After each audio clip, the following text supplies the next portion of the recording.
fall down on their knees. And then they swarm around me, a hive of honeybees. I say, oh, it's the fire in my eyes, the flash of my teeth, the swing in my waist, the joy in my feet. Men themselves have wondered what they see in me. They try so much, but they can't touch my inner mystery. When I try to show them, they say they still can't see. I say, oh, it's in the arch of my back. And now you understand just why my head's not bowed.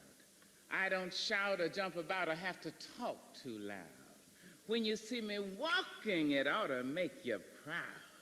I say it's in the click of my heels, the bend of my hair, the palm of my hands, the need for my care, because I'm a woman,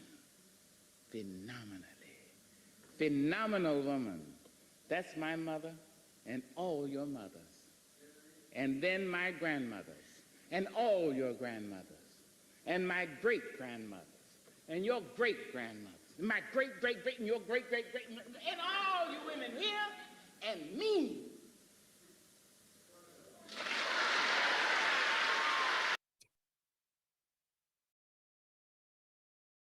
Arisika Razak, phenomenal woman, is CIIS Professor Emerita and former chair of the Women's Spirituality Program and one of my key mentors.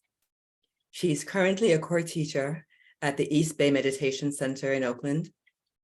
For over 20 years, she provided midwifery care to indigent and immigrant women of color in the San Francisco Bay Area, serving as a home and hospital birth attendant, healthcare administrator, and patient advocate.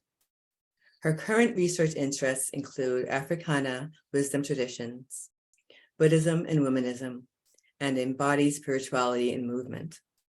A graduate of Spirit Rock and dedicated practitioner program and the Sounds True Mindfulness Meditation Teacher Certification Program with Jack Hornfeld and Tara Brock, Arisika leads community-based sanghas in the Western Insight convert-based meditation tradition and is a regular contributor to Buddhist books and periodicals.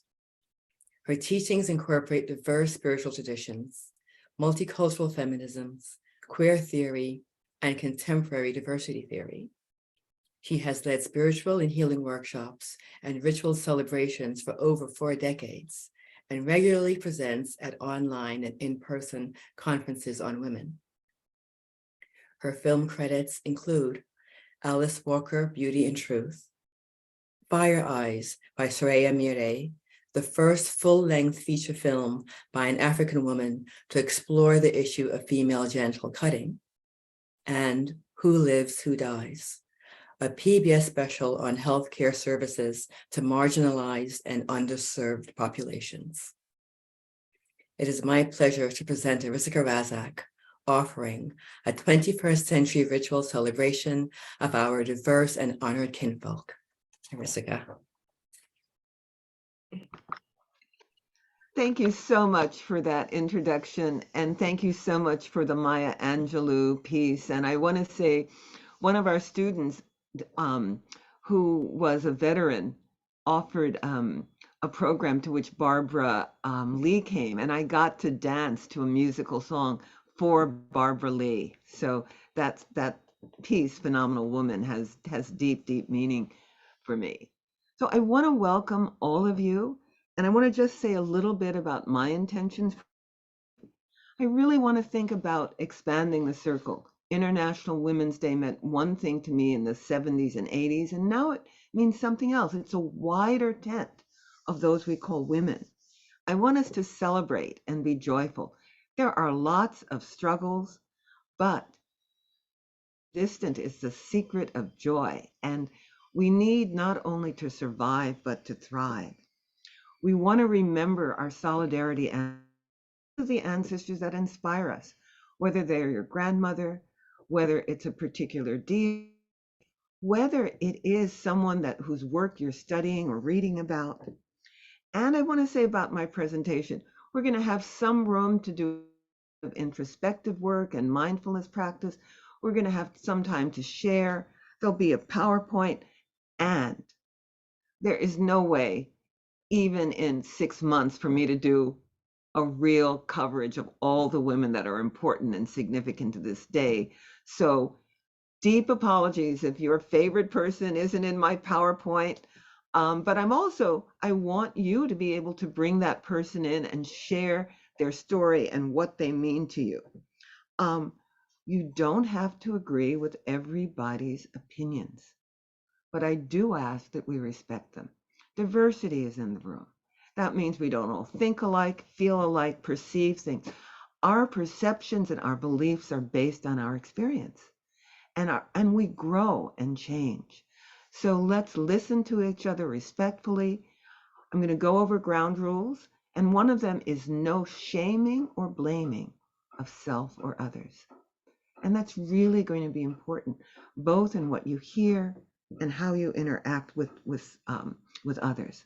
So I'm just going to start. I always had ground rules in my classroom, and I have ground rules at the meditation center.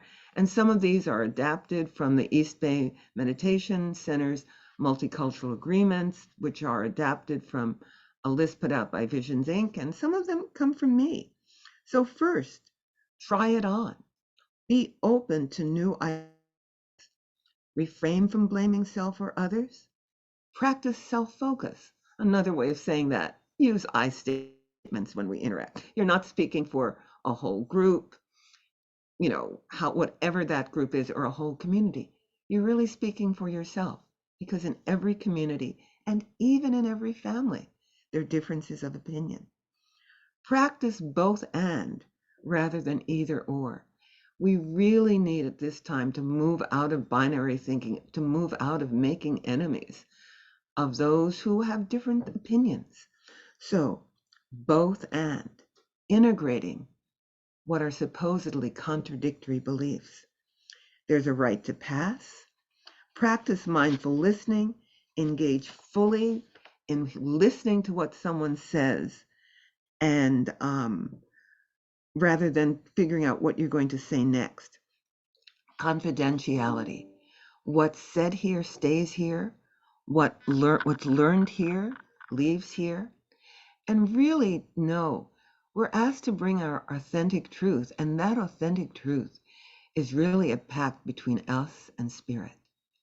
So don't appropriate others' comments. Learn from them. And be willing to say where this bit of wisdom, if you decide you want to keep it, came from. And another really important one that's come up in the last couple of years. One of us, no matter our intent, is capable of saying something harmful or hurtful to someone else, inadvertently, without wishing to. So if you say something and somebody says ouch, or says they need to stop you because you've pulled up on one of their traumas, listen. Our task today is to make alliances, to build a movement that is strong enough to create a world that will have an earth that's habitable for human beings, to have communities in which it's safe to live in. So, difference between intent and impact. I've been called out. Every one of us will make mistakes. So listen and learn. Move up and move back. Some people need to take a pause before they speak up or out. In some cultures, you don't want to raise your hand and be the first person to shout out the answer. That's disrespectful. Sometimes we're just a little more introspective and somebody's a little more extroverted. So just make room for those kinds of difference. And because there's a lot to cover, I decided not to put in a break, but to really say we're all adults here. You don't need anybody's permission to get up and go to the bathroom. If your blood sugar is dropping, eat something. It is not disrespectful. Even in my classrooms, I would tell people, if you need to be eating, eat something. It's not disrespectful. So eat, move about, take bio breaks, stretch. In the rainy season, my shoulders tend to ache and I can't sit for a long time without moving them. So take care of your body. It's what you live in. So let's just take a breath together. Maybe put one hand on the heart and one on the belly. Feel the floor beneath your feet. Breathe in and feel the expansion of the rib cage or the belly. Feel the feet resting on the floor or the sits bones resting on the chair or cushion. Let your eyes gently close. See if you can notice 3 sounds. The hum of your computer, voices in another room, a passing car, or the sound of silence.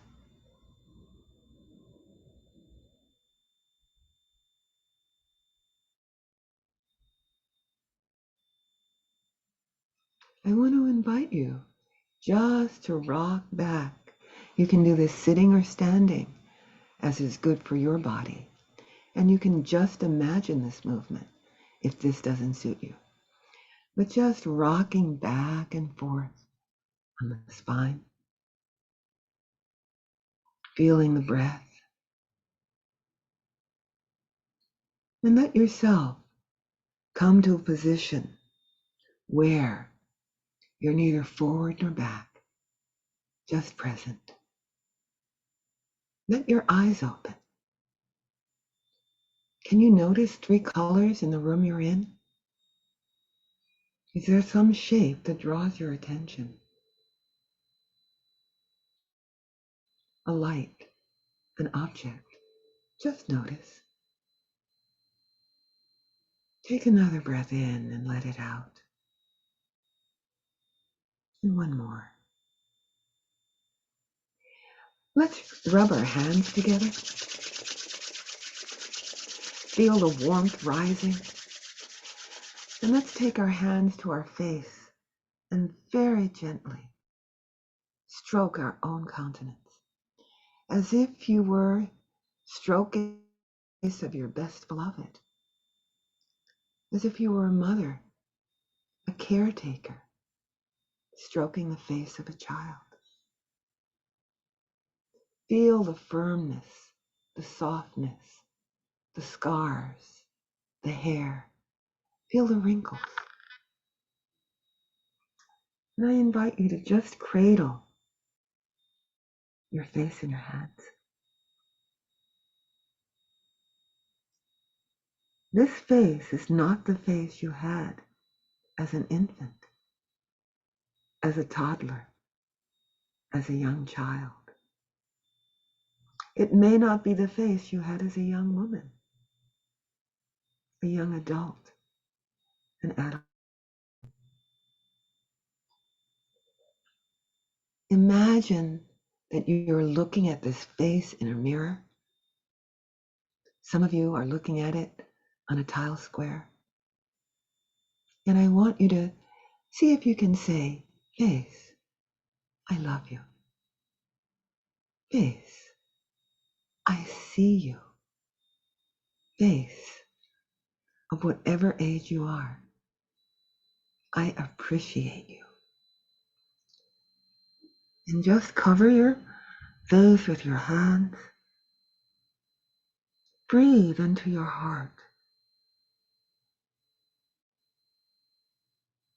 And imagine that you have washed your face with loving kindness. You have appreciated whatever is there. And if you can't appreciate your face, imagine that you could appreciate your face. And take your hands out, just love, and just pour it over the face, gently touching. One more time. Over the face and over the head and hair, if you wish. Just take a handful of love and just pour it over the face. Faces are really important to humans. So just feel your face. Ah.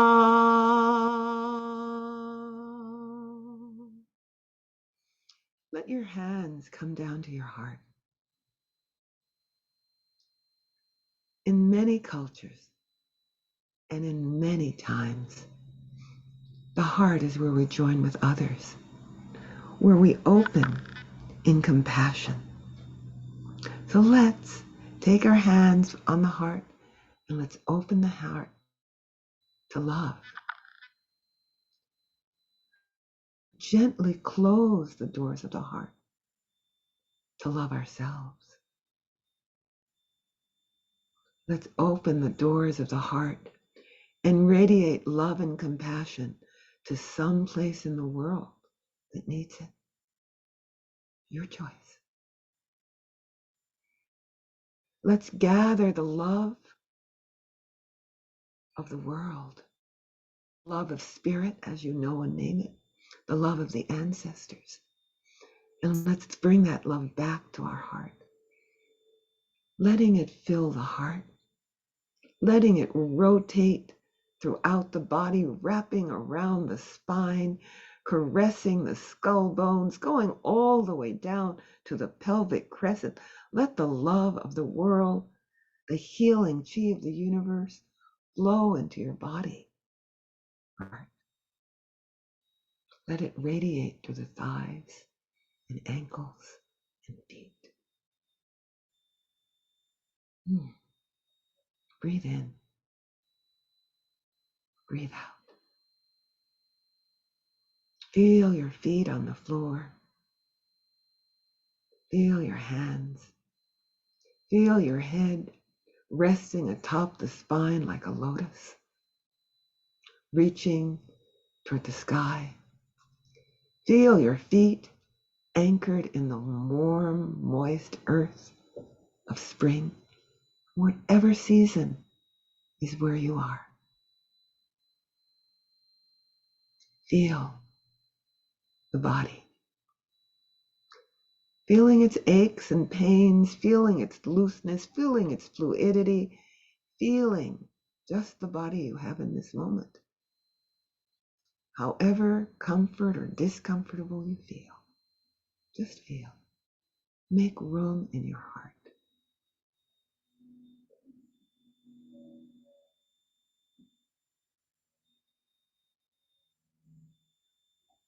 Let's take the hands up and gather what is above, the chi of the heaven and the stars.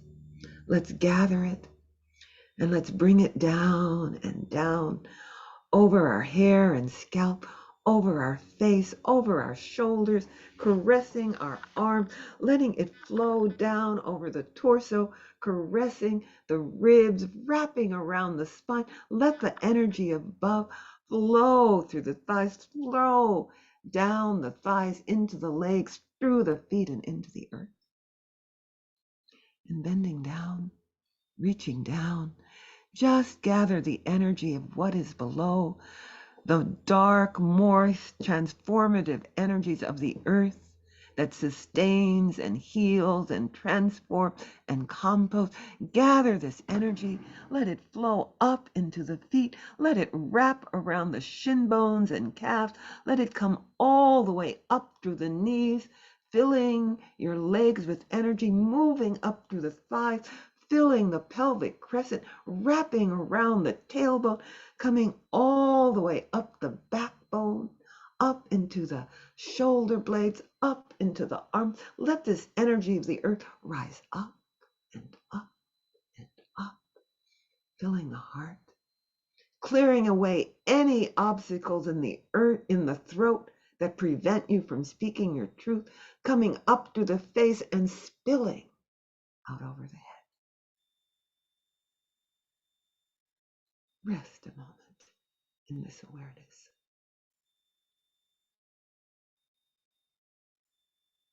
And bringing one hand to the heart and one to the belly.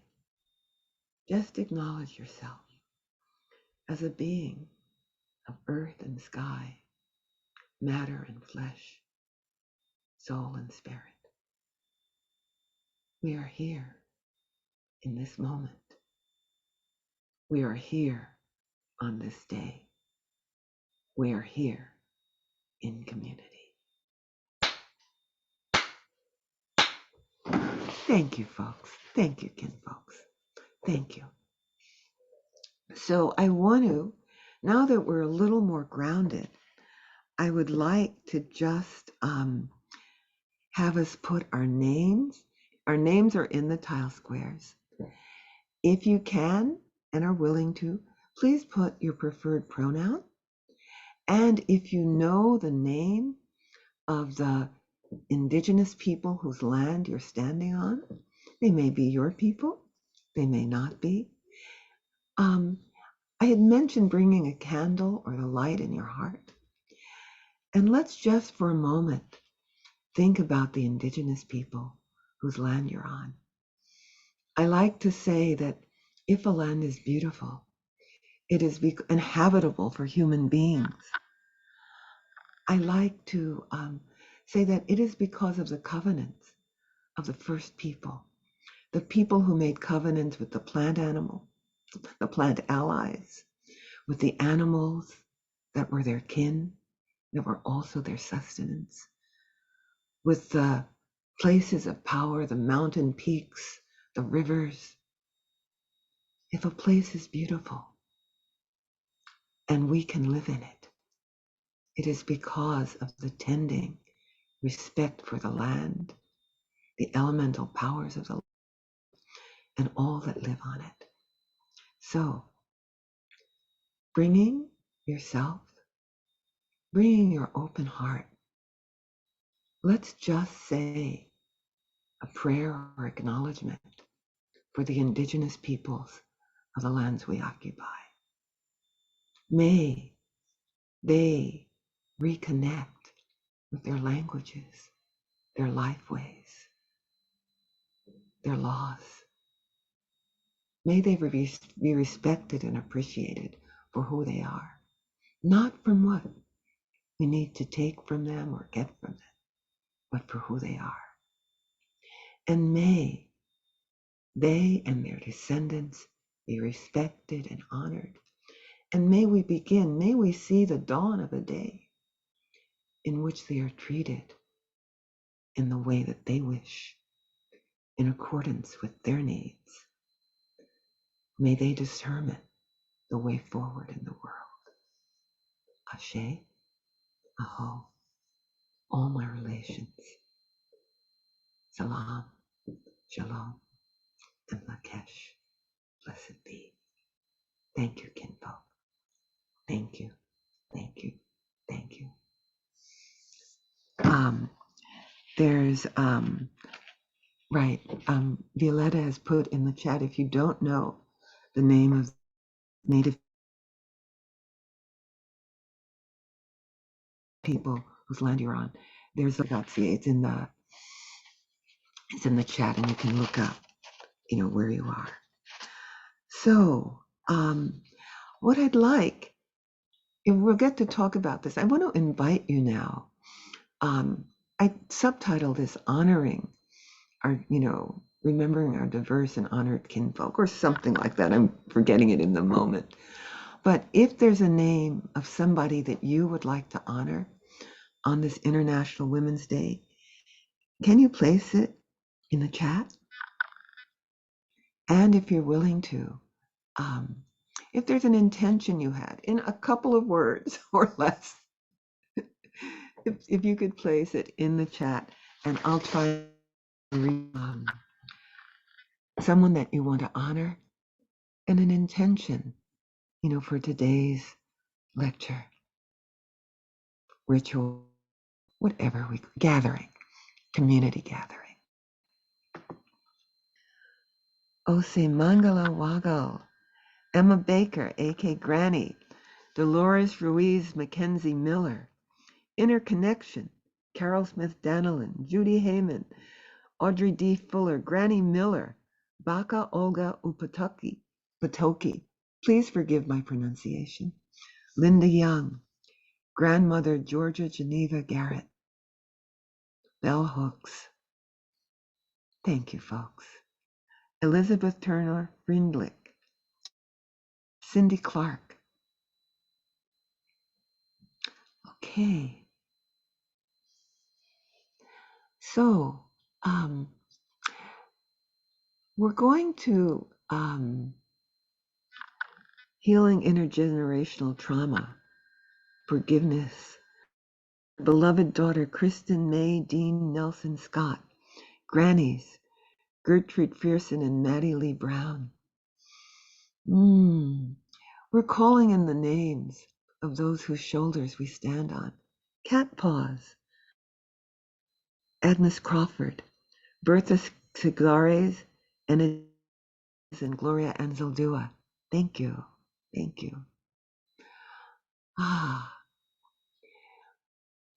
We don't act in a vacuum. Every one of us is interconnected. And the names that you're calling in are names that are important to you. I've asked the inherent right to a soft life. Yes, yes, yes. Rest, sleep. You know, people were advocating over 100 years ago for our day in a socialist utopian novel that Coretta King gave to Martin Luther King. We should be there. We should be a lot right now in terms of freedom, in terms of dignity, in terms of respect. So I want people to have a little time to put their voices in the room and together. So I'm going to ask Violetta to put you into some, okay, Lorinda is going to have to leave us. She's getting a terrible cold, having too many coughing fits. Appreciate your understanding, blessings, and thank you. Thank you, and may you heal and be well. Lorinda, thank you for coming. So we're going to go into breakout rooms.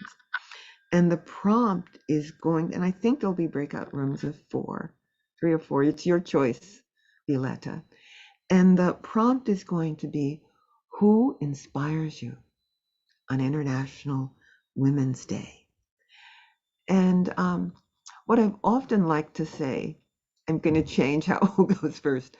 The person with the most naked ears goes first. And you can decide who the most naked ears is, whether that's earrings, whether that's shortest hair, whatever, decide. So the first person to speak in your group is going to be the person with the most naked ears. And that person gets to call on the next person. You'll have 3 minutes each, and you're going to talk about who or what. I'd like a who, but if you want to go to a what, that's fine. Inspires you on International Women's Day. And that could be really broad. All the names we called out, all the teachers, healers, all the people in our family, and also the deities that we are connected to. You're going to have 15 minutes. That means, and somebody needs to be a timekeeper. So that means if you have 4, that's 3 minutes each. That gives you about 12 minutes. And we will come back in about 15 minutes, which should be about 3:50. Is that right?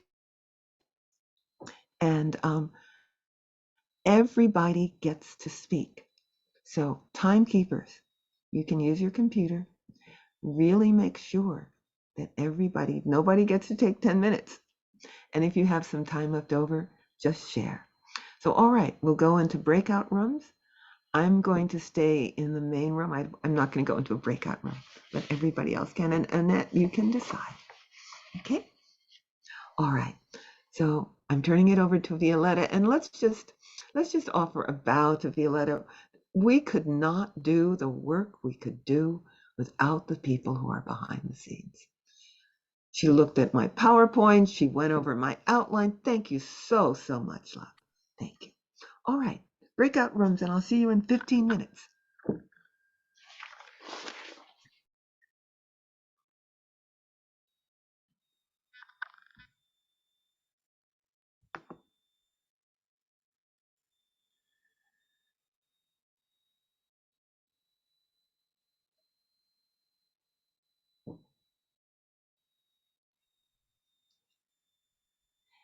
And Violetta, I just want to, oh, I know you're busy. No, I'm here. I'm hearing you. I just want to say, And I think Alka must be staying in the main room, which is fine. That's okay. Mhm. I want to say thank you for just letting me ad lib. Sometimes when I do these extemporaneous things, I just need to go with the flow in the moment. So thank you for just doing that. Absolutely, no trouble. I'm here following your lead. Hi, Kendall.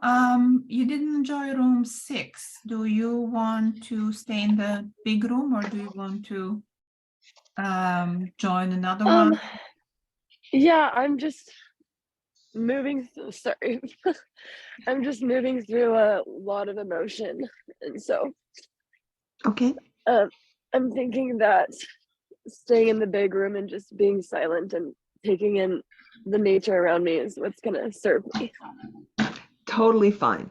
Just take in nature. That's totally fine. Thank Breathe. you. Be well. Thank you. Is there anything particular coming up for you? Kendall, It's there. okay. Uh-huh. Is there anything particular coming up Oh, well, that you want to share? And if you don't want to share, it's yeah. totally fine. My partner of 3 years and I just ended things a couple days ago, and so the exercise of touching my face as if I were my own beloved was really powerful for me. Okay.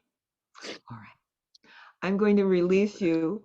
And I think an exercise about any forgiveness that you need to do of yourself and any calling in of self-love in this time of transition. Thank you. Thank you for your share. Thank you. We'll see you at 3:50. Okay, just a quick update. Thank you for that, Arisika. Thank you for attending to where, thank you for seeing where people are and you know, being there for them as they are where they are. We have a man person. He says, I'm a man folk. And he asked, I'll say it precisely, directly to me. He says, hi, Violetta, is it better than men folk?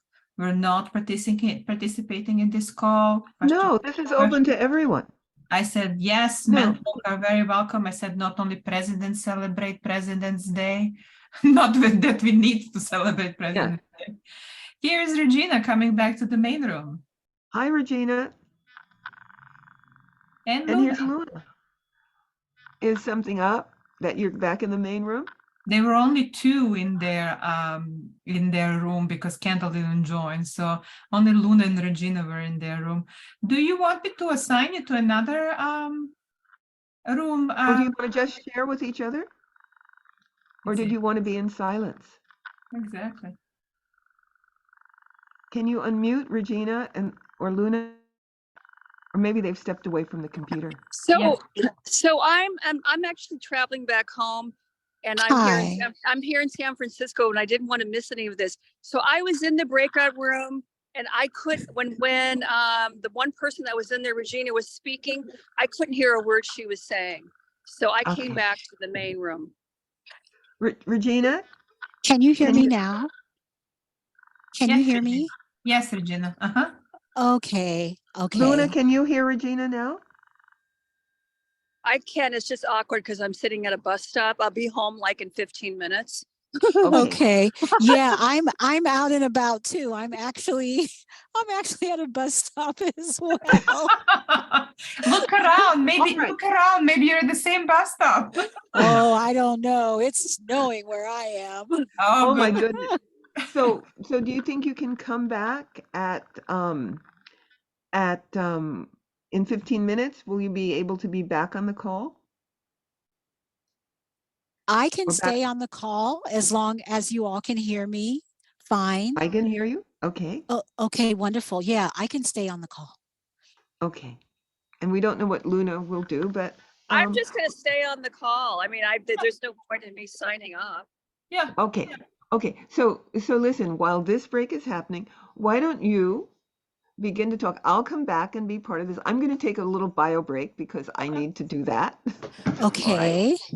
And then I'll be back. But think about, the prompt. Who inspires you for this International Women's Day? You know, who would you call it? Yes. So why don't you share that? I'll be right back. Okay. Would anyone like to go first, or I can? Regina, it's V. I'm hearing you and I'm listening to you. Please do share. And I know that Luna is hearing you as well.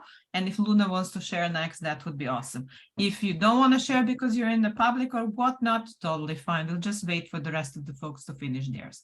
But Luna, I'm sorry, Regina, please feel free to go ahead. Okay, thank you. What I'm inspired by today for International Women's Day is the multitude of expressions of the divine feminine, whether that be symbols, nature, women in physical form, archetypes, embodiments of the divine feminine, and goddess religions the world over. I am grateful for all of it. Thank you. Thank you. Perfect timing. My bus just so I rolled can up. go. It doesn't look like the bus is arriving yet. There is one person who comes to mind who's part of my actual dissertation or foundational research framework, and that is Chela Sandoval. She, I believe, is still tenured faculty at UC Santa Cruz in the History of Consciousness department.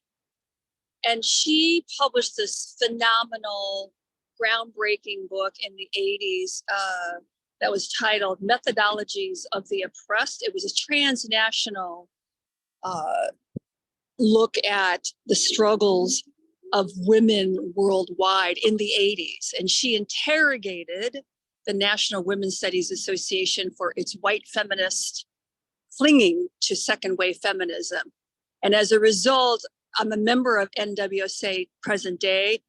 They have made leaps and bounds of transformative evolutionary change in their consciousness. It's still, it's still a work in progress. But Chela is just remarkable, and she's based here in the U.S., obviously, but she had this transnational global consciousness in the 80s and was anchoring it here, particularly on the West Coast, in the collective consciousness. And I'm complete. Thank you for sharing, Luna. Thank you. Very much appreciated.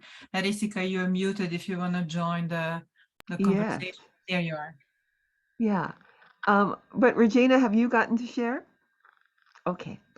So I will just say, and Kendall, Kendall may not be ready to share or not.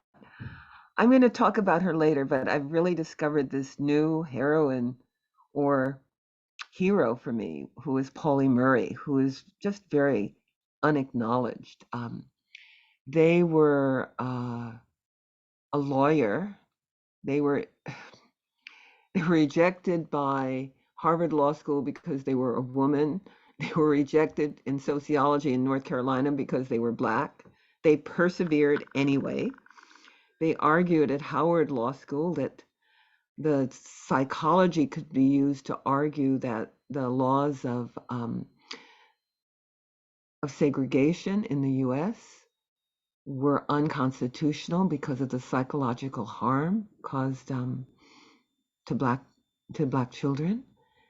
And while they were laughed at resoundingly by their classmates and their professor, they persevered, in their arguments, although they were not credited for this, were used by Thurgood Marshall in the 1954 Supreme Court decision that ended segregation, legal segregation. Their arguments were used by Ruth Bader Ginsburg. So they are really a very unsung person. And their website, because there's, it's very clear that Pauli had a different perception of their gender. It says that they were the first person perceived as a woman to be to become an Episcopal priest. So this is a very important figure. And also, 10 years before Rosa Parks, they refused to give up their seat and move to the back of the bus. They went to jail. They weren't the person that she and Polly and the person they were traveling with were not part of an organized movement at that point, but they are early resistors, really early resistors. Thank you, Arisika. Yeah. I'm going to contribute by saying that for a while, I was very celebratory of the balance in the nature, the fact that in the process or in the forms, the existence kind of balances out. I was both acknowledging and resisting the binary nature of our thinking and feeling, in a general sense, binary. And then this International Women's Day, I am celebrating from the bottom of my solar plexus, the transitions, the shades, the in-betweens, the beyond betweens, the non-betweens, the edges, the margins, the centers that are so centered that they don't resemble nothing else of the whole, anything and everything beyond. Ask for help. You got it. Somebody is asking for help in room 5, so I'm going to go to room 5. Okay, thank you so much. Sure. All right, and you'll be closing the rooms. Yeah. Kendall, are you able to add anything, or do you need to continue to be with yourself right now? I'm just gonna keep breathing over here. Thank you. Okay. And Julie, you've turned up in our room. Did you leave early or did you just sign in? I guess I left early. Okay. Well, we had kind of wrapped it up and we were all complete. So, all right. Okay, I'll hide. that's fine.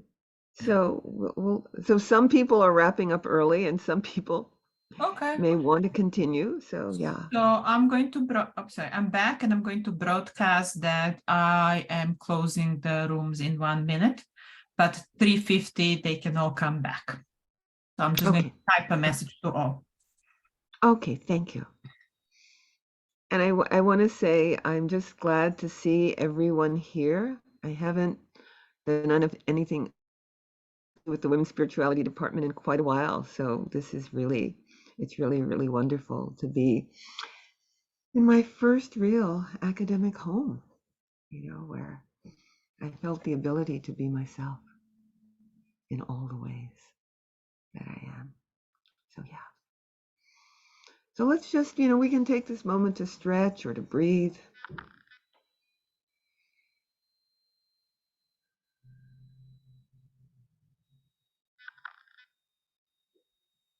Aha, so some of us are coming back. That's right. This is really interesting. Sometimes this is about the unpredictability of the universe. Anything anybody wants to share? I was so worried that I wouldn't have enough time, and the time is just expanding.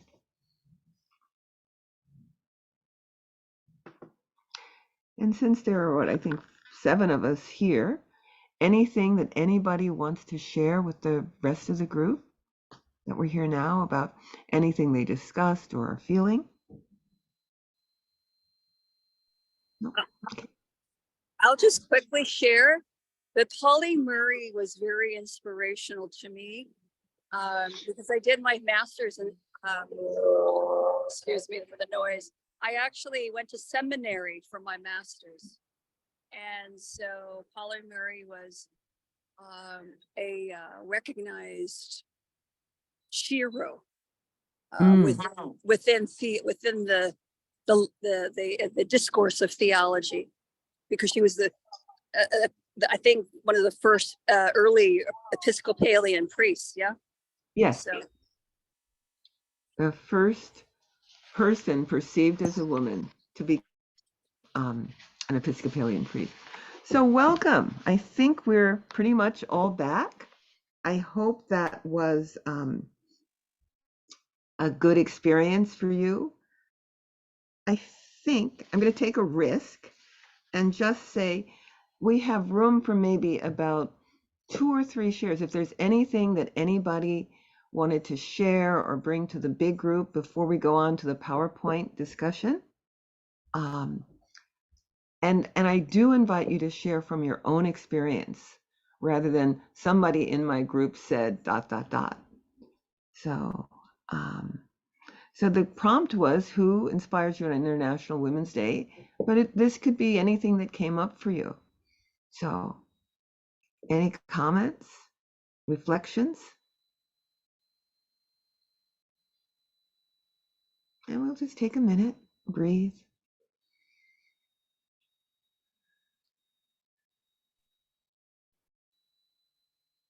Yes, Monica, Yeah. go ahead.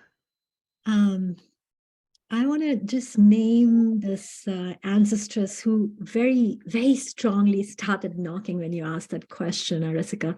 And I wanted to presence her because so she was a friend's grandmother, Mangala Vagle, and I learned so much from her about strength, self-sufficiency, being her own woman despite, you know, the pressures and the expectations that collective culture, especially in India, imposes on women who, especially when they're navigating questions of tradition and authority. And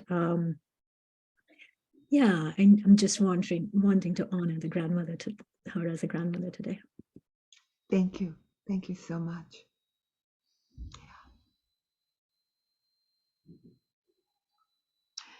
There's a comment. Grateful for the divine timing of witnessing and sharing space with my group. That's fine. That's great. Yeah.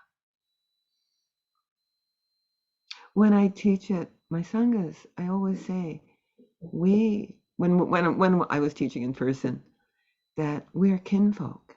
And if the great earthquake happened in this moment, these are the people who would help you out of the building.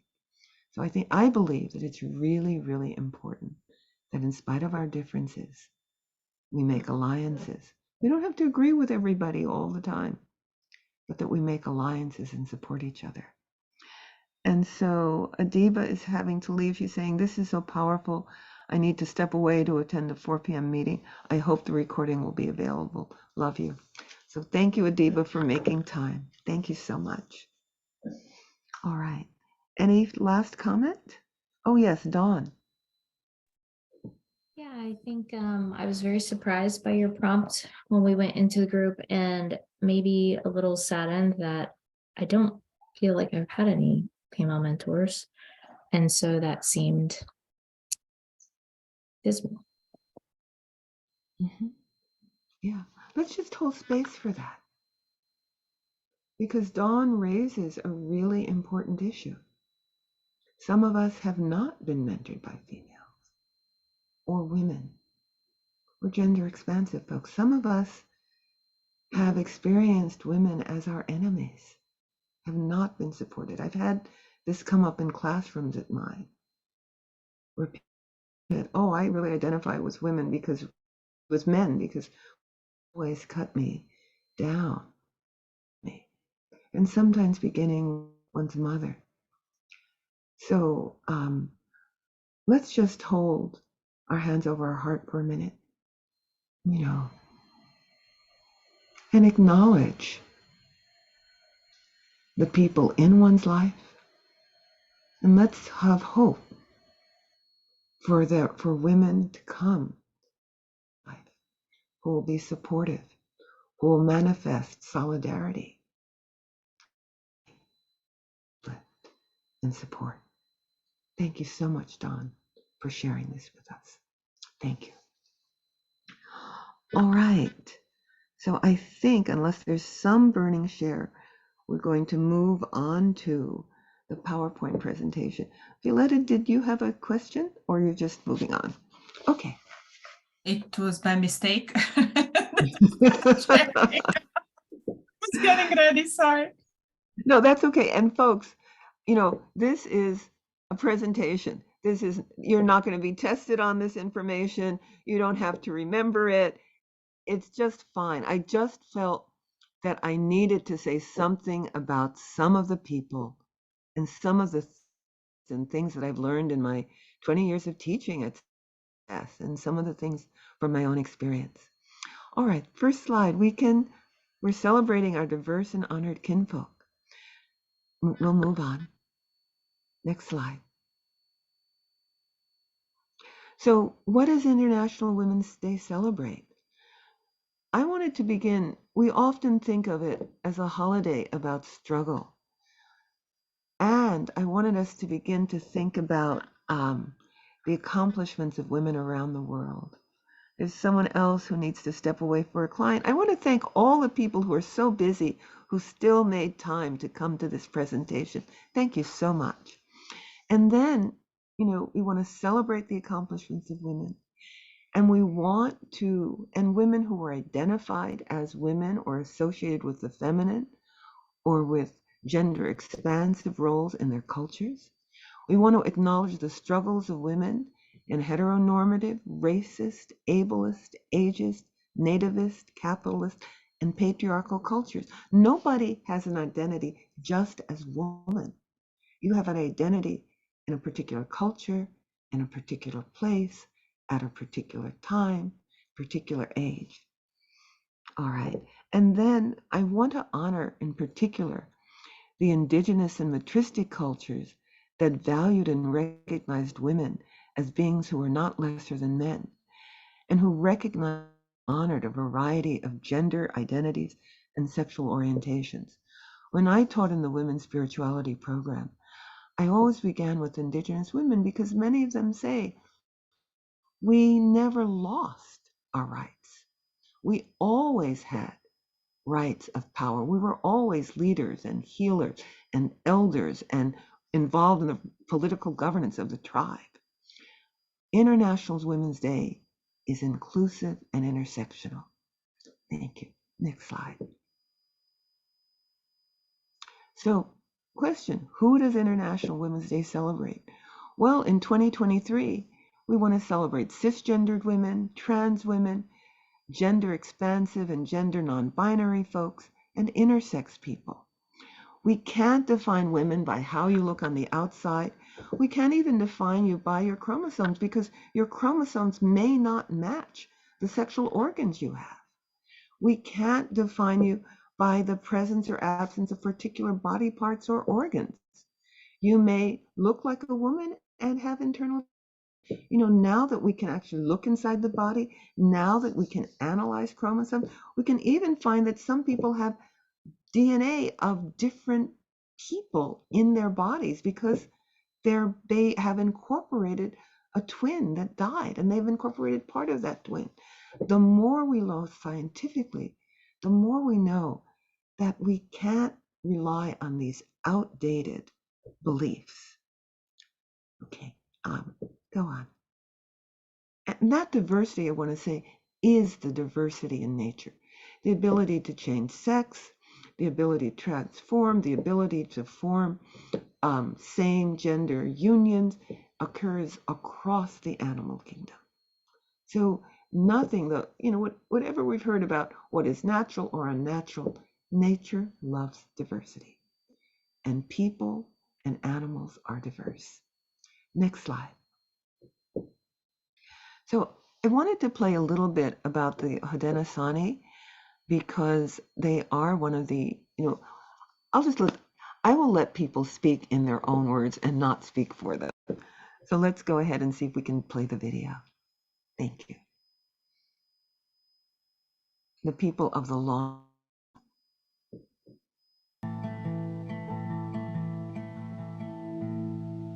We are the Haudenosaunee. We're the people of the Longhouse. A lot of people refer to us as the Iroquois or the Six Nations. The Iroquois actually is a French word to describe us. And Six Nations obviously is English. But the Haudenosaunee, that means that we're the people of the Longhouse. The Haudenosaunee have the oldest continuous democracy anywhere in the world. In addition to that, we are matrilineal. It's always been this way. Women play an important role in Haudenosaunee culture because the structure of the communities and society is built on clans, and every individual who is Haudenosaunee inherits their clan through their mother. The village in its entirety, including the fields of corn and other vegetables, the entirety of the village, the footprint of that place, ends up being the responsibility of women.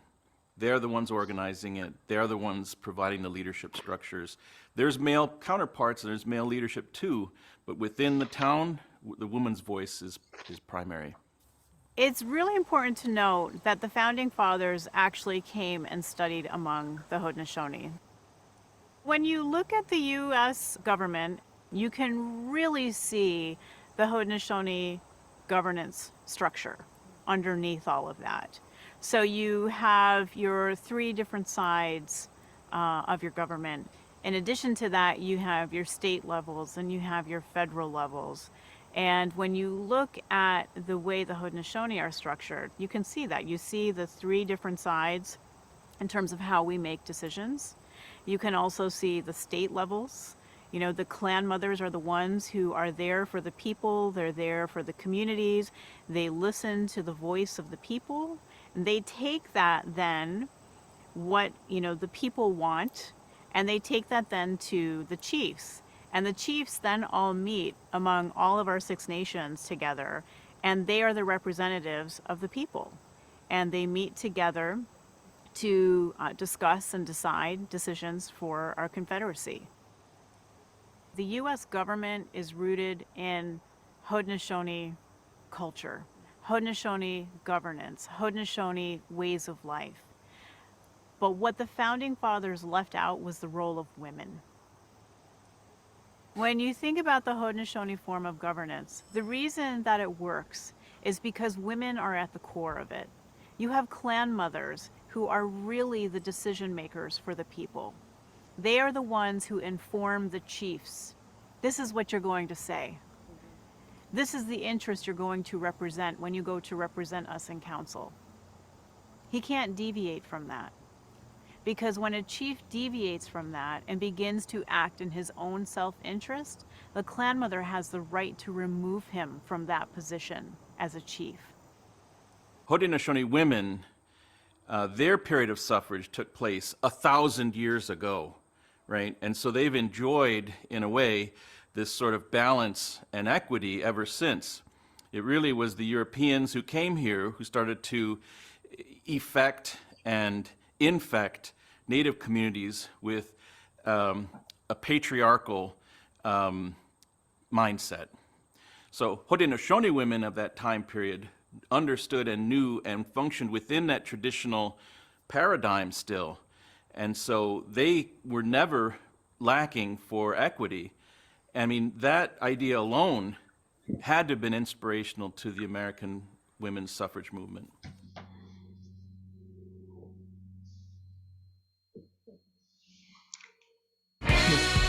Next slide. Pardon the ad.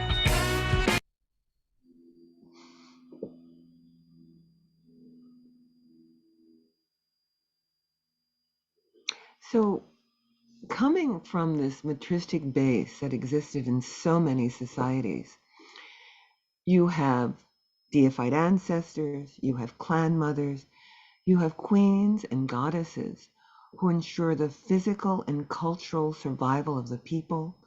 They defend the integrity of women, and they embody the sweetness of life. So Tara, who's the Tibetan bodhisattva, someone who has reached the point of enlightenment, but instead of leaving this realm of birth and death and going on, vows to come back again and again in the world to assist all suffering beings. So Tara makes the bodhisattva vow to return in every lifetime until every sentient being is free. And she rejects the notion that the female body is an impediment. She's referred to as, in an earlier part of her life, as Princess Wisdom Moon, who was told, well, you have to be reborn again as a man before you can achieve enlightenment. And she vows to return again and again in the body of a woman.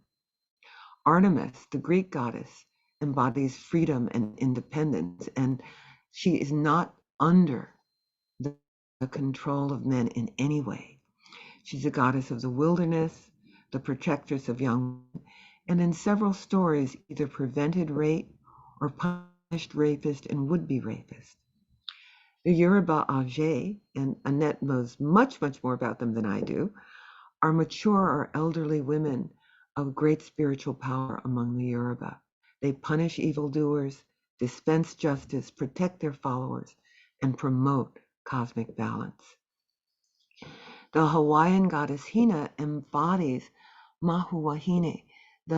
In many indigenous culture, there are separate and equal spheres of influence and power that are held by men and women. And then there are the groups that are in between.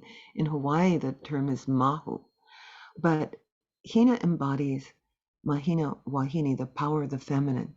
She's the goddess of the moon. She's a patron of the women who gather healing herbs and the creator of tapa cloth. And she inspires the ability and the actions of men.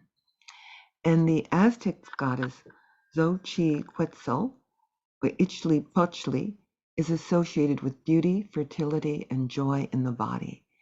She attends new mothers and is a patron of weaving and embroidery. And I'm not going to show the video, but I want to mention White Buffalo Calf Woman among the Sioux, because she not only brings the central gifts, the central rituals, including the ritual of the pipe, to the people, but it is said that when she first approached the Sioux, two men come toward her, and one has evil or lustful or bad thoughts. Sometimes the translation is simply bad thoughts. The other one recognizes her as a holy woman. And in some of the stories, as the first man, the one with the bad thoughts, approaches her, she opens her arms, envelops him in her blanket. And when she opens them again, bones fall to the ground. And and then she instructs the other person to tell the people to prepare for her. And that means to be prepared for with respect and honor. And she teaches the way of going up on the hill and crying for a vision.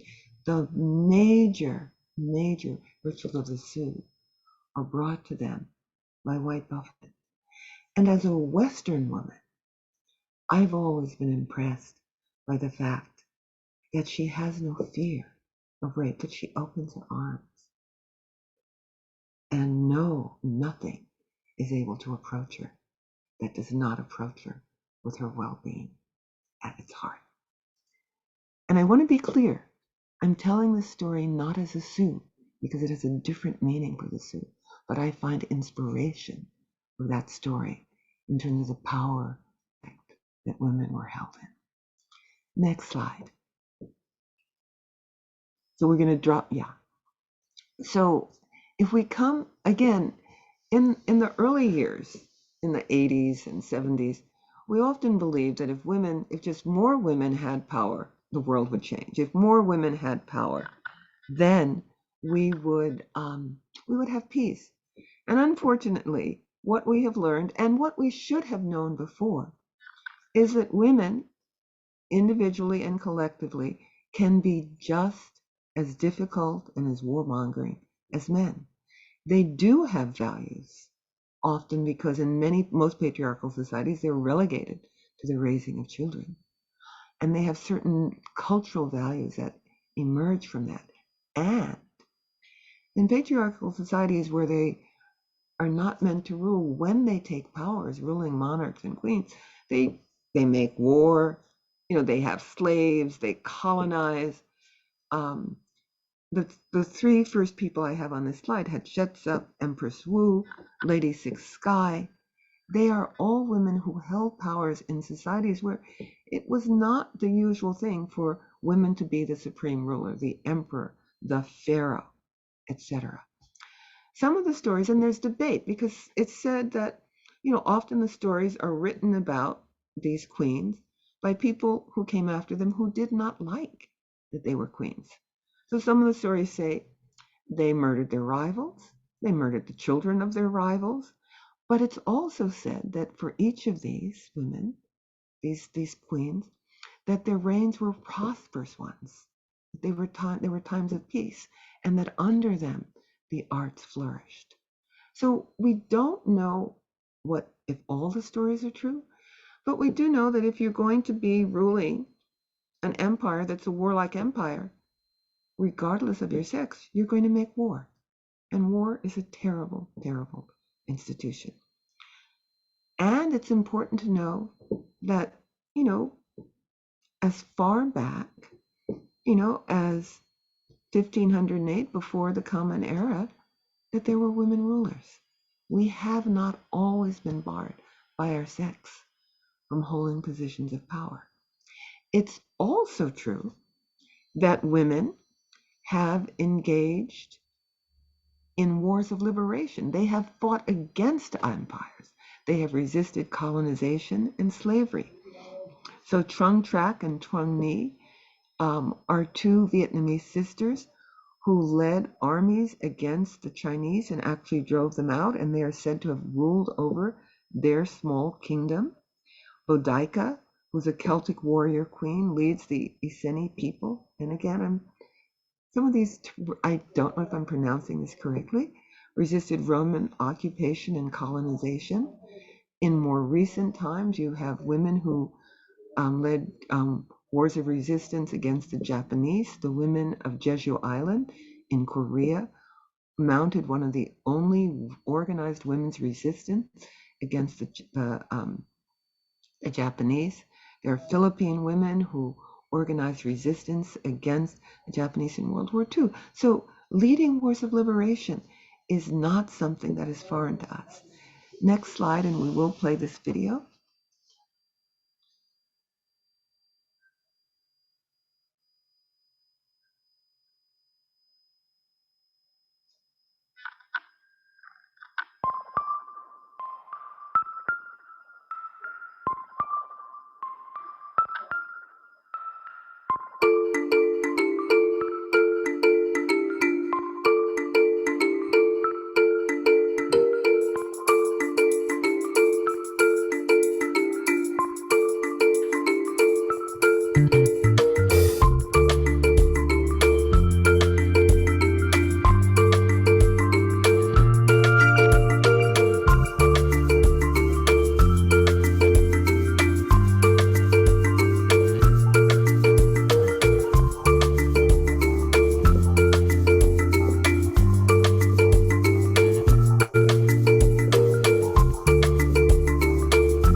So I wanted to talk about the roots as we tend to know it of International Women's Day. And this is really begun by working class factory and textile workers. On March 8th in 1857, that's a long time ago, female garment workers in New York City strike to protest long hours and unsafe working conditions and low pay. They're attacked by the police. On March 8th, so almost quite 50 years later, 15,000 female workers marched to protest child labor, sweatshop conditions, and demand the right to vote. The first National Women's Day is declared by the Socialist Party of America in 1909. And in 1910 in Copenhagen, there's a call to have one day celebrated in all countries that celebrates women, that advocates for the rights of working women, that advocates for childcare, that advocates for the right to vote. And in 1913, at the end of a Russian women's campaign for peace, there's the adoption of March 8th as International Women's Day. In Russia, the last Sunday in February had often been celebrated as a day for women, and the translation of that day into the Gregorian calendar is March 8th. So that's in part how we come by that date. Next slide. I think I will do this slide because I wanted to say that while people in the West, are fighting for the rights to vote and fighting for the rights to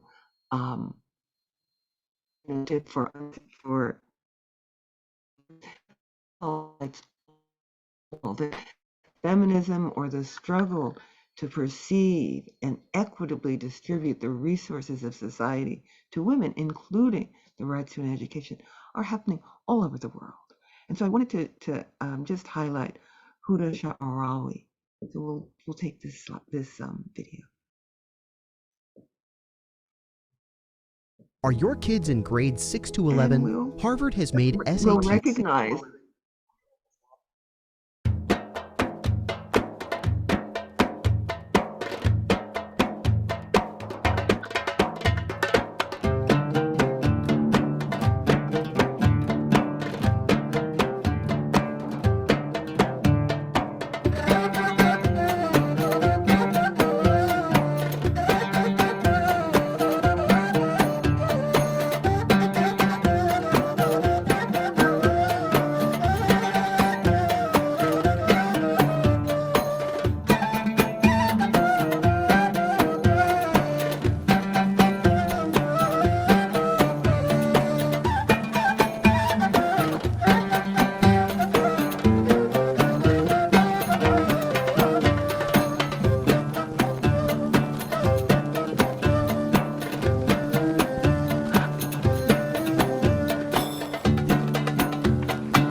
So thank you. I do want to put in one caveat. While in the West we emphasize the veil as a symbol of women's restrictions, this is not right. Thank you. I'll just read Monica's comment because I did want to put that in. I also want to acknowledge that the veil can be empowering. Oh, I've just lost what you were saying. For empowering for women as per some Muslim feminist writers. It's certainly one of the things I taught, and that at times keep putting the veil on, taking the veil off can both be symbols of women's empowerment and liberation. In the West, we do tend to emphasize that, and it's one of the, I wanted a short video, but it is one of the questionable things, about that video. But the main point in showing this is that, while we talk about the harem as a very questionable practice, the lives of upper class educated in women in the West was not much better. The cult of true women had really said that women were too frail to work. In the early 1900s, it was medically believed that if you had a choice, you could either use your ovaries or your brain, and that if you went to school, you were not going to be able to bear children, that most women, if they were true women, could not work, were dependent on men, and did not enjoy sex. So, there's a lot of these beliefs about these socially constructed beliefs about what a woman is, what she can do, that shift and change over time. And here in the West, they have been just as significant as in any other country. We don't point fingers at other countries. We who live in a particular country are generally best able to understand the strictures, the contradictions, and what it is that we need to struggle against it and how we need to do that. This is particularly true about the issue of female genital cutting. Women in areas where this is done need to be at the forefront of eradicating this practice and deciding on the strategy. When I met with African women about this in China in 1995 at the conference on the status of women, it was very clear for African women, this is a health issue because girl children die. And they appeal to mothers. They didn't appeal to it as a freedom of sexuality issue. That wasn't the culturally appropriate way of doing that. So as we are allies, as we recognize the commonality of our struggles, we also need to recognize the differences. Now, I wanted to get to modern times. And I just want to say, this slide, I could do 20 slides and I would not cover 1/10 of the women that need to be covered when we talk about some of the people who are important. We're flashing. Can we back to that slide? Thank you. And sometimes we just do have some tech issues. So I just want to thank you, Violetta, for all that you're doing. So I wanted to mention, for certainly on the global front, some of the names that you should be familiar with. The first two are Nobel laureates. Rigoberta Menchú of Guatemala, who's an indigenous peoples activist. She's a Nobel Peace Prize laureate. Wangari Maathai, who's a Kenyan environmentalist, teacher and Nobel Prize laureate. Violetta sends an apology. Her cat was walking over her keyboard. So let's just send loving kindness to her cat. We're glad that, you have a four-footed friend, a furry friend with us today. Thank you. I wanted to bring up someone who you may not have heard of, but I really want to refer everybody to her and to her book, which is, I think, called The Trauma of Caste. It's Thanmozi Soundararajan. She's a US-based Dalit activist. She's a filmmaker, a storyteller, and a feminist. And in the way that our struggles are global, I wanted to bring this up. So most of us know that some of Martin Luther King's ideas about conduct and nonviolent strategy are inspired by Gandhi and his movement for the rights of Indians. When Soundararajan speaks about the people who inspire her as a Dalit person fighting against caste oppression, she talks about Ambedkar, who's the architect of the Indian Constitution, who felt in the end that he could not remain a Hindu and struggle and have in Hinduism the rights and freedoms that he sought. And so he converted to Buddhism. So Soundararajan mentions Ambedkar, acknowledges him as one of her lineage people, one of her solidarity ancestors. But she also credits the Black feminist movement in the US as part of her organizing strategies. And she's been instrumental in work that got caste added as a protective category within the California State university system. Because in many areas, race or ethnicity or LGBTQ plus status are protected, caste was not. And in Silicon Valley, for example, Dalit people are underpaid, are treated with discrimination.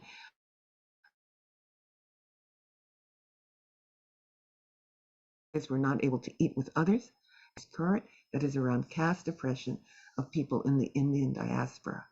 And I do want to say, slavery for African Americans in the US has existed for over 400 years. The mistreatment, the ill treatment of Dalit people has existed for thousands of years. So it is really, really important that we know about this struggle. Someone called in Gloria Anzaldúa, and I hope that Gloria Anzaldúa, Vandana Shiva are people that you've heard about in some of your classes here. They're really important theorists, ecofeminists, cultural people, scholars and authors and scientists. And I want Yama because I had a personal relationship with her and her children growing up in New York City. And again, our struggles are interconnected. Our struggles are global.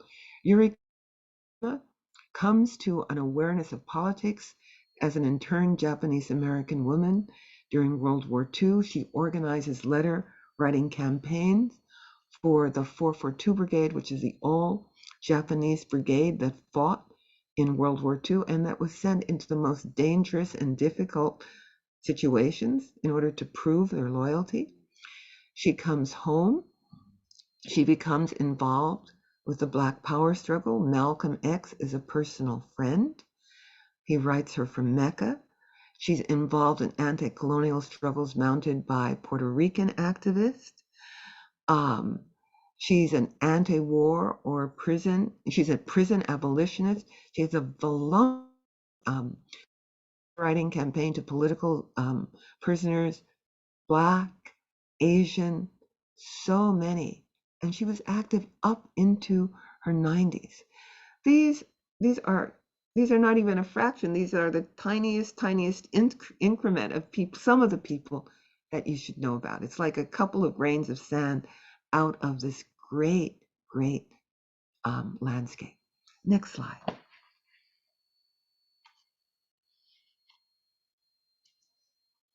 So I wanted to talk a little bit in this movement about trans, gender-expansive, and intersex people and the issue of inclusivity. And I brought in two quotes. No pride for some of us without liberation for all of us. And that's a quote from Marsha P. Johnson, who's one of the trans women, who's a Stonewall activist who fought back. And it's really important to acknowledge that queer trans women of color were at the forefront of the lesbian and gay movement. There had been organizing before. There were organizations that were literary. There were organizations of middle class queer people, both male and female. But the organized resistance that culminated in this movement that we know it now really began, or arguably began, with the fighting back during the Stonewall riots, fighting back against the police. And then a quote, we know Audre Lorde as a Black feminist writer, as a mother. And Audre really, there's no question that Audre claimed an identity as a woman. But this is another piece of writing. I have always wanted to be both man and woman, to incorporate the strongest and richest parts of my mother and father within me, into me, to share valleys and mountains upon my body, the way the earth does in hills and peaks. And, some of us are very different. There's a diversity of identity. Back in the 70s when people were talking about an inner masculine, I just really did not identify with an inner masculine. But I totally respect people who've always identified with their inner masculine, who've always claimed an androgynous identity. That's also real and in the world. And I respect that. Next slide. Let's play this video. Yeah.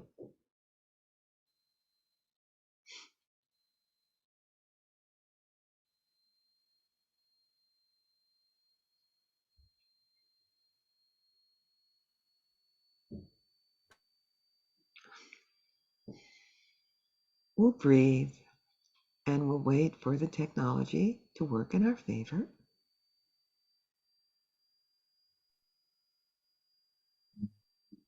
So sorry to interrupt. Are you seeing the video? No. Oh, We're okay. back. We're back in the main room. You Okay. stopped screen sharing. Did I? Okay, that should have been a new share. Sorry about that. Going there right away. Can we start it? Yeah. Yeah. Thank you.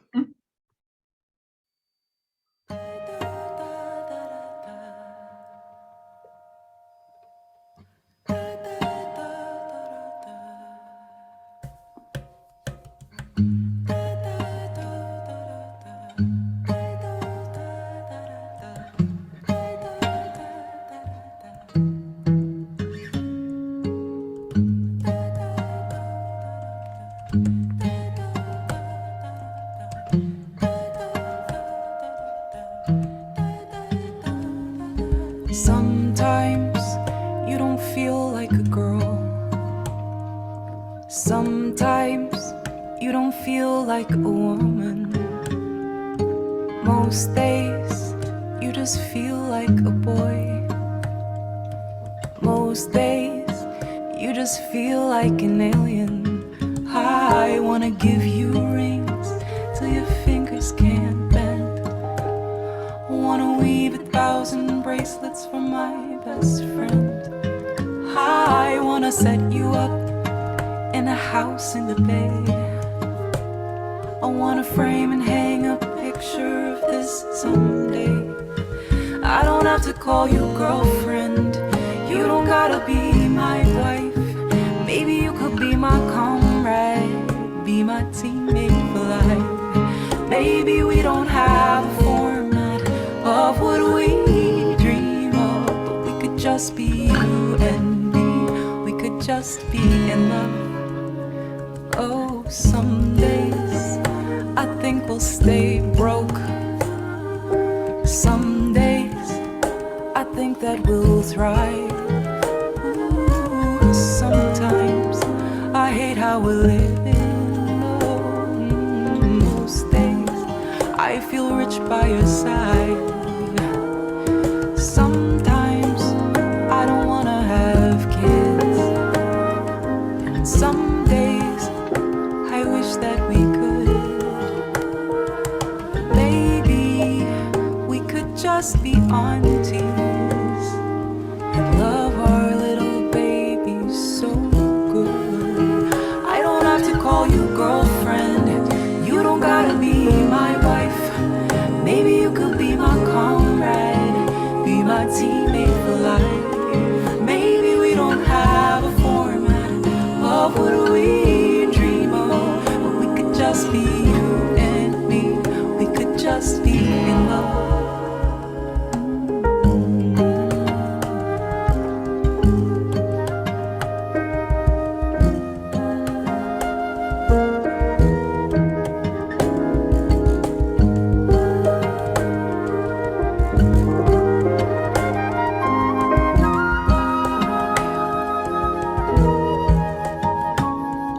Sometimes it's hard just to love without the words to define. But maybe you and me could get by. Somehow I think we'll be fine.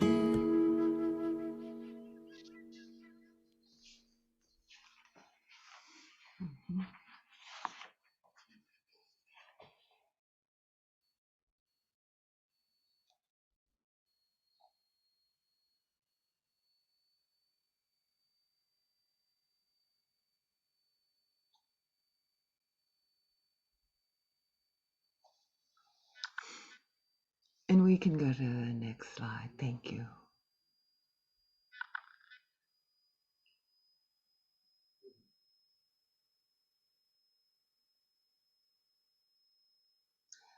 And so I just wanted, this is an old data sheet, a couple of years old, but just to be clear about some of the data, 58% of US queer, I'm going to just use the term queer communities, people identify as women. 27% of LGBTQI plus have incomes less than $24,000. 39% of LGBTQ plus women are raising children. 42% are women of color. 31% of them experience food insecurity. And of course, LGBTQ and gender nonconforming girls are overrepresented in the criminal justice system. It's said that of runaways incarcerated for, of girls incarcerated for running away, the rate of incarceration for bisexual and lesbian girls is twice that of girls who identify as heterosexual. So if we want to think about this again as an intersectional issue that talks about poverty, that talks about criminalization, that talks about food insecurity, talks about education, that talks about health problems, all of these are really, really important issues to look at as we expand our circle of who we're looking at and considering on International Women's Day. Next slide. I said to some of you in the breakout room that I have discovered in the last year a new heroine, who's Polly Murray. Polly Murray is a co-founder of the National, we've switched out of the screen share. We'll come back to it. Polly's a co-founder of the National Organization of Women and of CORE, the Congress of Racial Equality.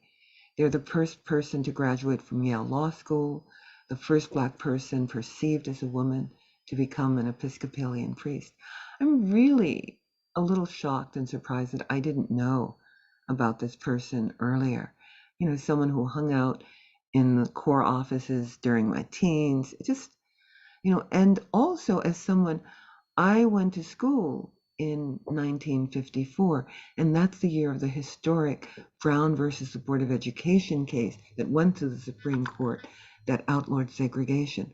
Polly Murray had argued as a student in Howard Law School that the psychological damage that accrued to Black children because of segregation could be used to challenge the constitutionality of the segregation laws, which had been upheld by a separate but equal doctrine decades before.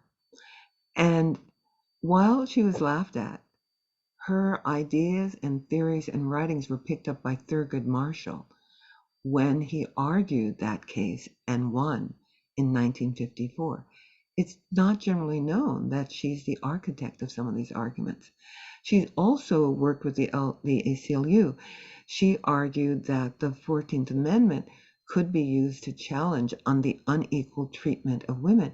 And successfully, the ACLU, with her as part of the team, struck down nationwide the barring of women from service on juries. She also, Ruth Bader Ginsburg, used some of her arguments to challenge workplace discrimination against women. And then her legal opinions were that the 1964 Civil Rights Act could be used to extend rights to the LGBTQ plus individuals. So she's a towering, unconventional intellect. I said she.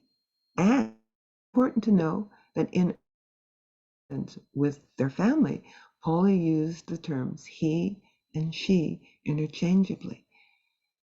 They perceive themselves as being not in harmony with the gender assigned at birth.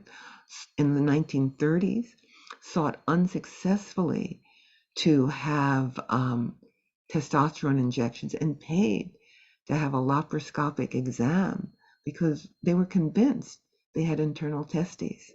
Polly lived in lifelong partnership with a woman until that woman died, and successfully after that went to school to become an Episcopalian priest. In her later life, it said that they used the term she, and the official website uses he for some of the earlier years of Polly, uses she for some of the later years, and uses she, he, and they interchangeably throughout. And I wanted to bring Polly up because it's really important to look at someone who might not have fully identified as a woman, but did so much work for Black people and for women. And also, Polly and a friend traveling in the South, they were born and they lived in North Carolina, but went north and had trouble with the segregation in the South, refused to give up their seat to a white person when asked 10 years before Rosa Parks. They weren't part of an organized movement, so that act was an act of individuals. And I'm reading their autobiography, and Polly really talks about the indignities of witnessing a Black woman, an infant, forced to stand with dozens of seats full because the bus driver had decided that, oh, those dozens of seats were reserved for white people, even if they were empty. And a woman carrying baggage, carrying a baby, could not use them if they were Black. So Polly is a real trailblazer. And then, next slide, someone that most of you who are younger may know about is Janet Mock. And I wanted to put some quotes. Again, Janet clearly identifies as a trans woman.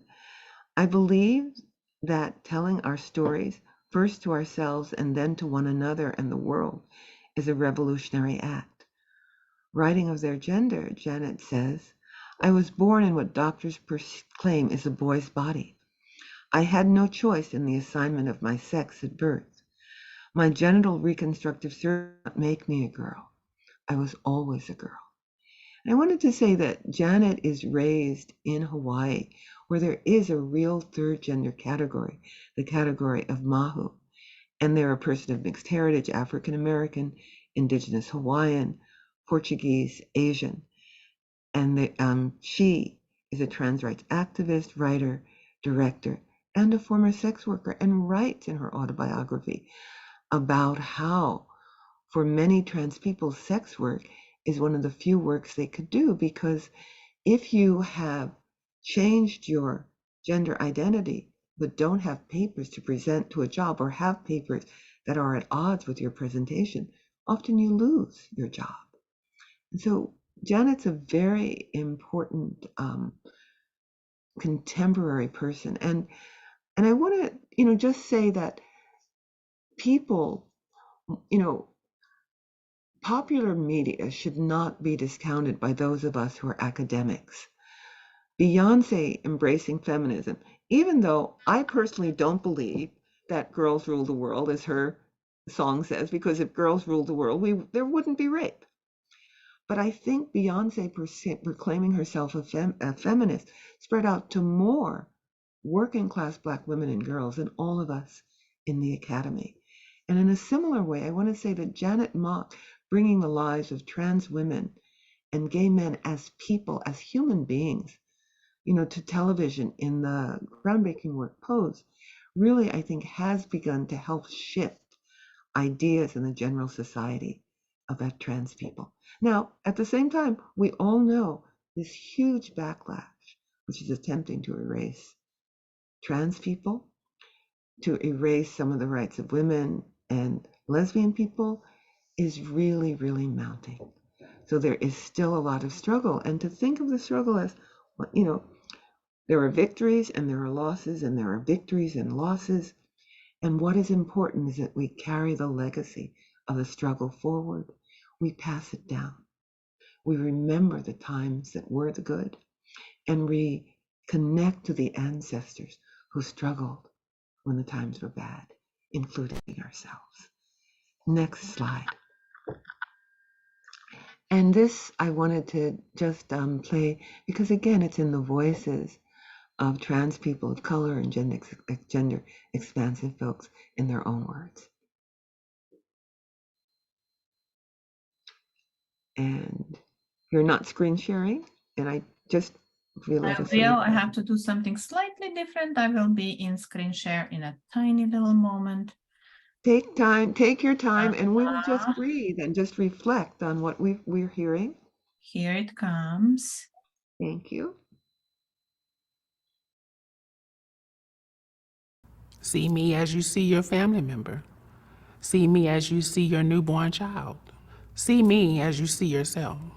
Hopefully you see yourself in a good way. In one word, how can cis people be more accomplices to the cause? Backboning. Allow trans people to be whoever we want to be. And instead of completely retreating, support us. Be the backbone. In one word, how can cis people be more accomplices to the cause?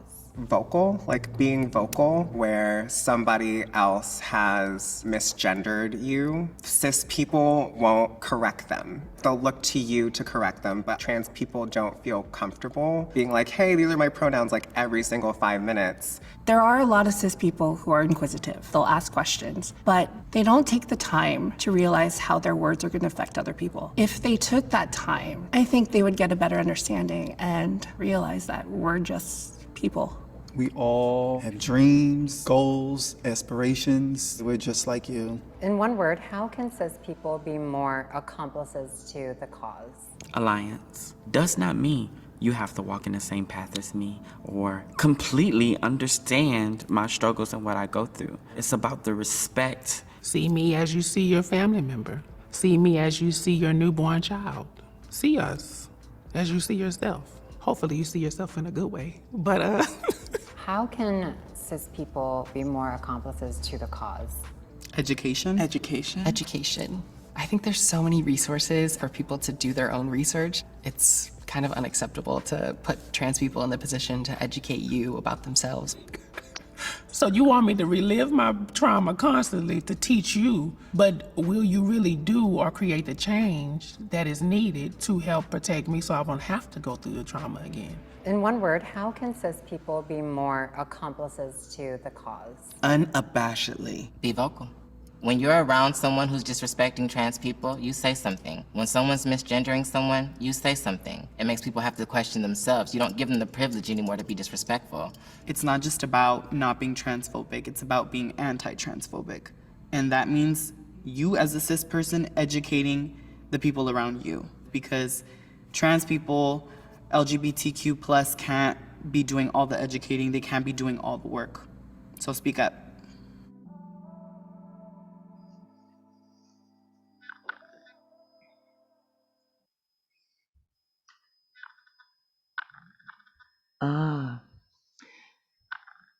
Thank you. We're going to come to your question. Monica, hold your question. I'm just going to play one last music video. Carolyn Cook has to leave. Again, I'm so grateful so many people came in their busy schedule. And this, yeah.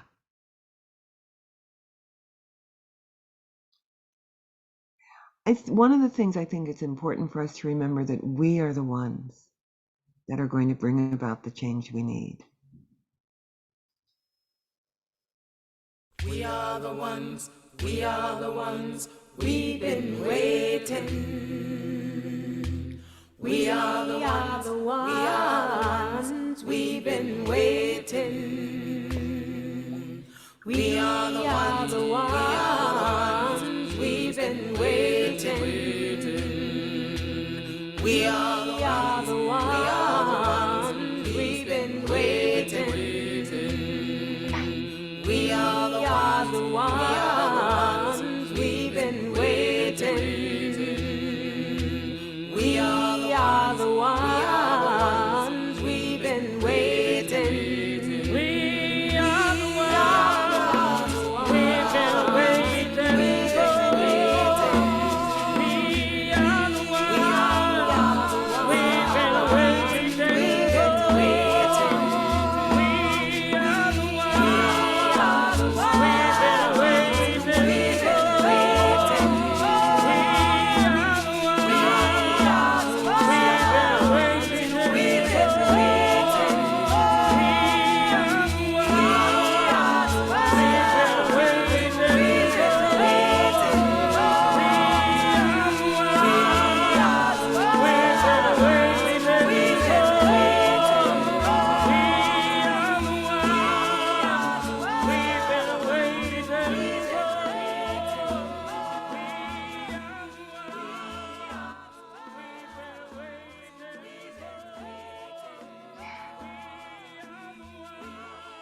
So I had wanted to sort of end on this note with the music, but I also wanted to have maybe 5 minutes or a little bit of time to talk.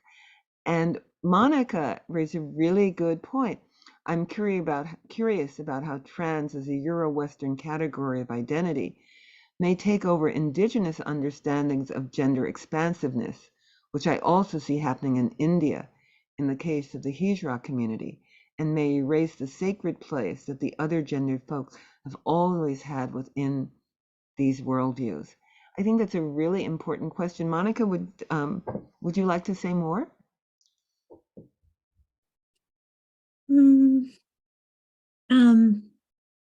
I mean, I feel like the question, like really, it feels like a puzzle.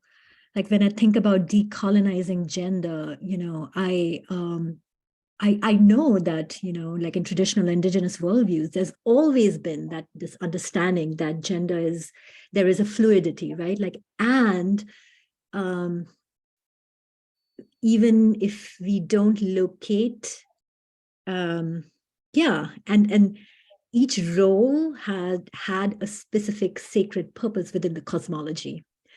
So for me, the word trans sometimes seems to erase that, you know, that deeply embedded understanding of cosmology, role, function, purpose. So I'm trying to, and I see that, you know, as part of, just like it happens with globalization, you know, the same language and the same discourse gets picked up by everyone around the globe, right?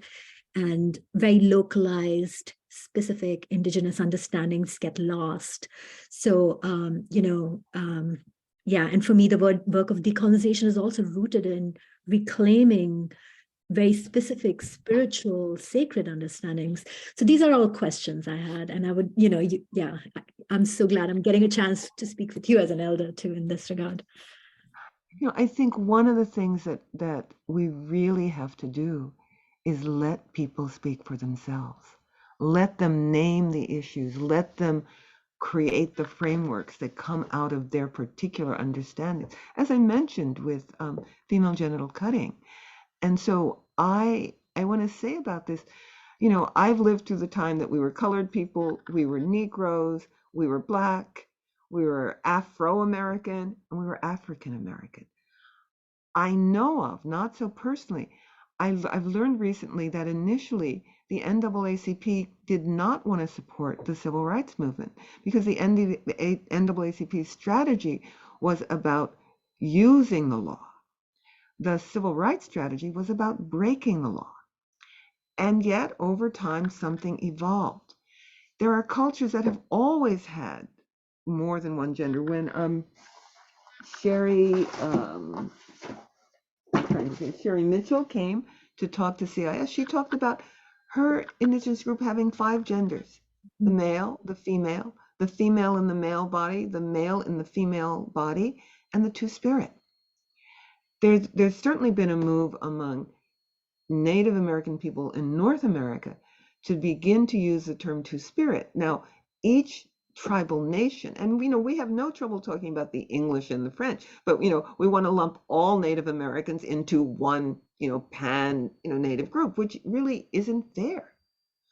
So, but they have agreed to use two-spirit for those groups because not everyone had the same understanding of a very specific role that were about economics and spirituality, that weren't necessarily sex-based or how we practice our sexuality as others.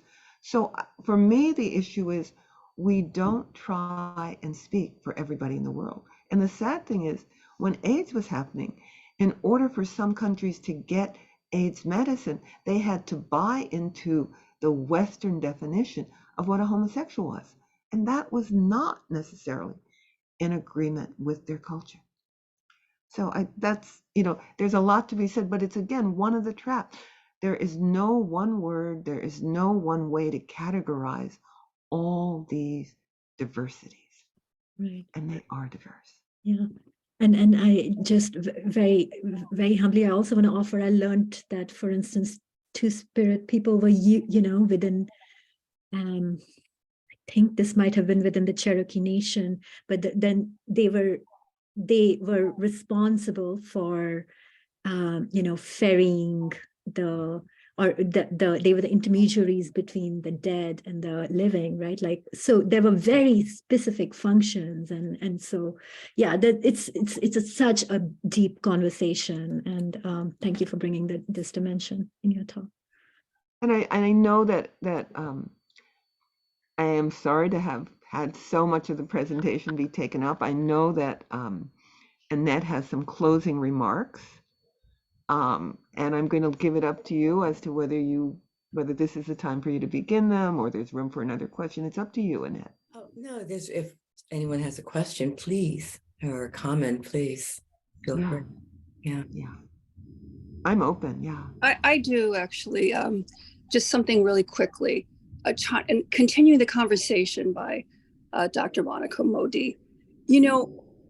My understanding and my lived experience, both as an insurgent intellectual, woman of color, and having studied different aspects of feminism and femme theory, the word trans and the lived experience of trans has always been about beyond the binary, being both beyond and in between. And I have never known the trans community, when it started out as transpersonal, transnational lived experience from the 80s and in the feminism world of epistemology, that the position was they were against strategic essentialism, which is a femme term, right? So, which is like targeted essentialism for political purposes.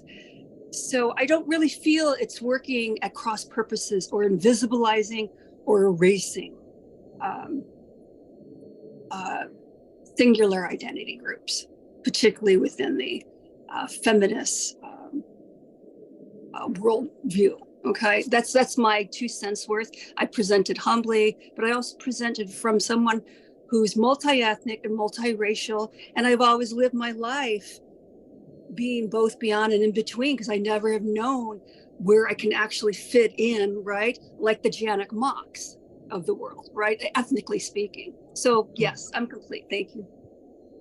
Thank you. And I want to add to that, in the spirit of both and, not either or, that for many trans people, there is the expansiveness that you're speaking of. And for some people, they really just want to go, I am a woman, and they don't even want to be identified as a trans woman. I am a woman, or I've trans, so that we have to make room for people's individual, we have to make room for the strategies that communities develop for their rights. We have to make room for the perceptions that individuals have in spite of those broader strategies that may serve their survival. It's a complicated world. One of the hardest things to do is to recognize and accept the complexity of the worldview. And to recognize that there are real differences, and that no one person speaks for the whole group. I mean, Caitlyn Jenner and Janet Mock are worlds apart. Just as a, we can't speak of trans people in this way that tries to flatten identity. Other comments or questions? There's time for maybe one more, because just to be aware of time. Yeah.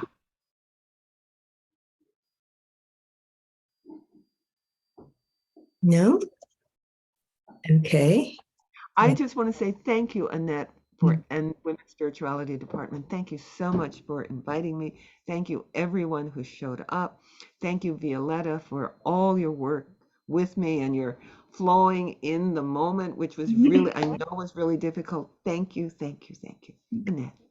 That's basically what I wanted to say. I want to say thank you, Arisika, for your really enlightening, mind-opening, as well as soul and heart-opening presentation. It was really amazing. This talk full of so much amazing, wonderful knowledge and beauty. And I guess a thank you to Violetta again. And also behind the scenes, also to Nora Chen and Gretchen Keehan for their support with the promotional aspects.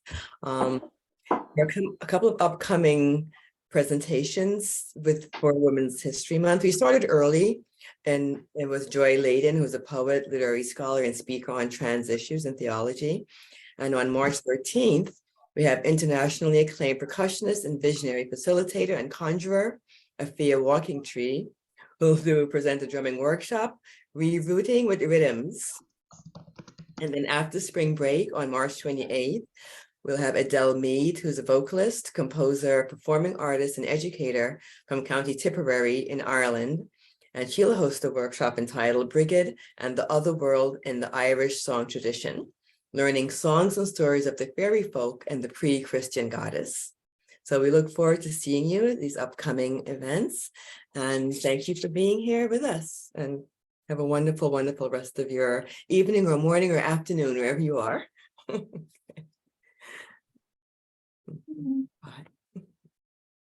Thank you so much.